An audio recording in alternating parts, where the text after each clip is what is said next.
ఈరోజు పాటీ ట్రైనింగ్ గురించి తెలుసుకుందాం. మీ పిల్లలకి కూడా పాటీ ట్రైనింగ్ చేద్దాం అనుకుంటున్నారా? అయితే ఇది తప్పక తెలుసుకోండి. పాటీ ట్రైనింగ్ యూజువల్‌గా 18-30 మంత్స్ అప్పుడు చేయొచ్చు అంటారు. బట్ మీరు ముందు మీ బేబీ రెడీగా ఉంది లేనిది తెలుసుకోవాల్సి ఉంటుంది. మీ బేబీ డెఫినెట్‌గా ఇండిపెండెంట్‌గా నడవడం, కూర్చోవడం, నుంచోవడం లాంటివి చేయాలి. తర్వాత వాళ్ళే ఓన్‌గా ప్యాంటు తీసి వేసుకునేలాగా ఉండాలి. అండ్ వాళ్ళు 2-3 అవర్స్ పాస్ పోయకుండా డ్రైగా ఉండడం తెలుసుకోవాలి. తర్వాత వాళ్ళ మోషను యూరిన్ వెళ్ళేటప్పుడు మీకు చెప్తున్నారా లేదా అనేది తెలుసుకోవాలి. ఈ సైన్స్ అన్నీ మీ బేబీ చేస్తుంది అంటే డెఫినెట్గా మీ బేబీని మీరు పాటీ ట్రైనింగ్ చేయొచ్చు. సో ఇప్పుడు పాటీ ట్రైనింగ్ చేసేటప్పుడు మీ బేబీకి ఒక మంచి పాటీ చైర్ సెలెక్ట్ చేసుకోండి. ఆ పాటీ చైర్ పైన చైల్డ్ని కూర్చోబెట్టడానికి ట్రై చేయండి. సో ఇది చాలా ప్లెజెంట్గా జరగాలి. మీరు ఫోర్స్ఫుల్గా కూర్చోపెట్టడం, ఎక్కువసేపు కూర్చోపెట్టడం ఇలాంటివి చేయకూడదు.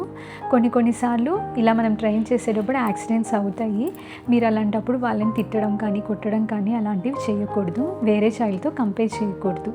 So it takes so much time and patience అండి. చాలా ఓపికగా మనం పిల్లల్ని ట్రైన్ చేయాల్సి ఉంటుంది. ఒకవేళ మీ పిల్లలు యూరిన్ పాస్ చేసేటప్పుడు ఏడుస్తున్నా, ఫీవర్ వస్తున్నా, మోషన్ చాలా హార్డ్గా వెళ్తున్నా, మోషన్ వెళ్ళేటప్పుడు బ్లడ్ కానీ మ్యూకస్ కానీ మీరు టాయిలెట్ ట్రైనింగ్ కన్నా ముందు ఫస్ట్ మీ డాక్టర్ని సంప్రదించాల్సి ఉంటుంది.